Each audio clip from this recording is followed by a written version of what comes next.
Hello folks, welcome to this video, and here I'm going to be giving a preview for the Russian Grand Prix round 16 of this season's Formula 1 World Championship.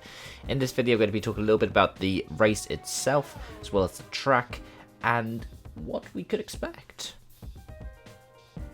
Firstly, I want to look at Mercedes. Now, Mercedes have got quite an impressive record with the Russian Grand Prix, having been undefeated in it for all time, over 100 years. As in the 5 F1 races held there, and then the 2 pre-First World War in 1913 and 1914. However, it's only really been the Sochi ones that we think about. All 3 of their drivers in that time have won races: Lewis Hamilton, Nico Rosberg and Valtteri Bottas. And it's a car that has been very well suited to the Sochi track, as well as a power unit. You have to remember Bottas's impressive form there when he was driving for Williams. Of course, last year for Mercedes, it was a bit controversial with the Valtteri and James message. But they've more or less been dominant of the circuit. And I reckon this weekend we'll probably see it again. Even though Ferrari have started to catch up in a lot of the places where Mercedes were usually better, power unit and high speeds. It's still a track that's Bottas' favourite. It's where he picked up his first win. It's one where I know he has the talent to be able to win. It's one where he's, I believe, the best driver. But maybe team orders will come in and play again. Though we did hear from Singapore that James owes him one. Lewis and James, maybe? All I know is Ferrari are going to be coming into it with fantastic form, having won the last 3 races back to back to back. Last time they did that was 2008, and that time they did it 4 from 4. Can they do it again this time around? We'll have to see. But given the fact that they were dominant in Spa and Monza, 2 high-speed circuits, and Monza in particular, where the Mercedes was able to outdo them very well last season, could easily see a good challenge from Vettel or Leclerc.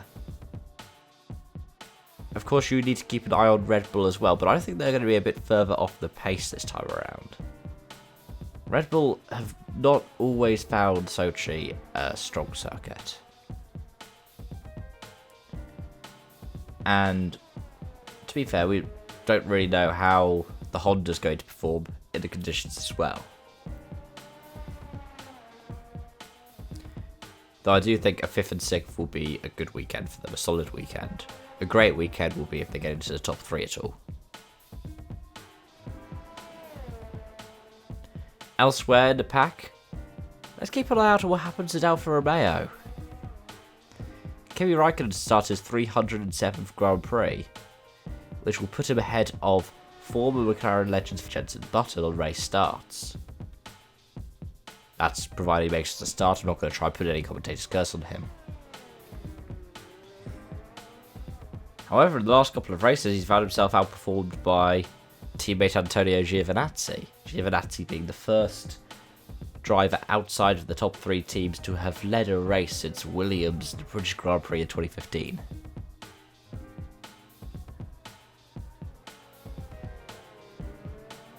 Could we see another good result from Giovinazzi this time around?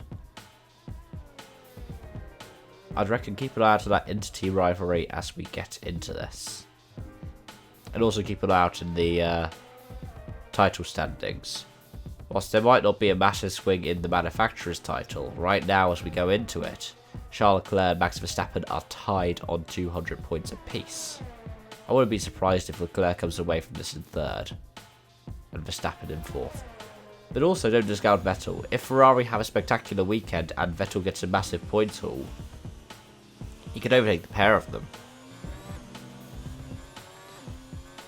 A race weekend where Vettel picks up a win, provided Leclerc doesn't get the fastest lap, and all of a sudden, even if it's a 1-2 for Ferrari, Vettel goes from 5th to 3rd. Which is a weird thing to think about, given how spread out the top 3 are in terms of points. Well, on that note, thank you so much for watching. I'm still a bit unwell. Yeah, just got to keep it a bit brief. I might be doing some streams later on, trying out the new stuff in Don't Worry People Know, potentially F1 2019, but not going to be going behind the wheel tonight. I just don't have the physical strength in me to do that. Thank you for watching, and I hope to see you again soon. And if you enjoyed this, make sure to like, share, subscribe. It means a lot to me. Bye-bye for now.